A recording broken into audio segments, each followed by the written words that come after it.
মঞ্চে উপস্থিত হয়ে আমাদের ক্লাবের সৌন্দর্য অনেক গুণ বৃদ্ধি করে। আমাদের ক্লাবের অনেকেরই নাম ধরে বা অনেককে পরিচয় করে দিতে, অনেকের সম্পর্কে অনেক কিছু বলেছে। তো সভাপতি সাহেবের সম্পর্কে আমরা আশা করি ইয়াংসে ক্লাবের এগুলো ছেলেকে ধরে রেখেছেন এবং এই যে যারা খেলাধুলা নিয়ে থাকি, আমিও একটা ক্লাবে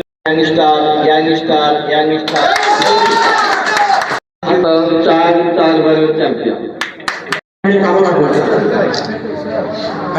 প্রবাসে আজকে ইয়াংস্টার ক্লাব যে আমরা কিছু নেই। আমি বিক্রম রিসিপিটি ক্লাবের সাধারণ সম্পাদক। আগামীতে আমরা 5 গতিতে দেখতে চাই।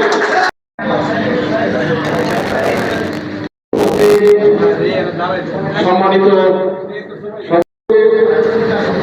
এখানে বক্তব্য দেওয়ার এই চতুর্থবারের মতো ট্রফি চলা থেকে প্রত্যেকটা টুর্নামেন্টে তাদের সাথে আসছিলাম।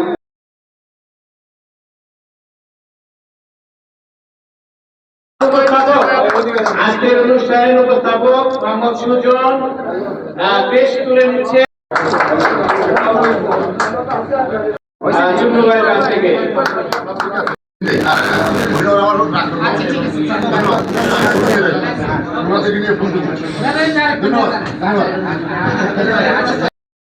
বিশ্বাস স্থাপন করে এবং পরকালের প্রতি যারা দৃঢ় বিশ্বাসের পক্ষ হতে প্রাপ্ত হেদায়েতের বিতাড়িত শয়তানের হাত থেকে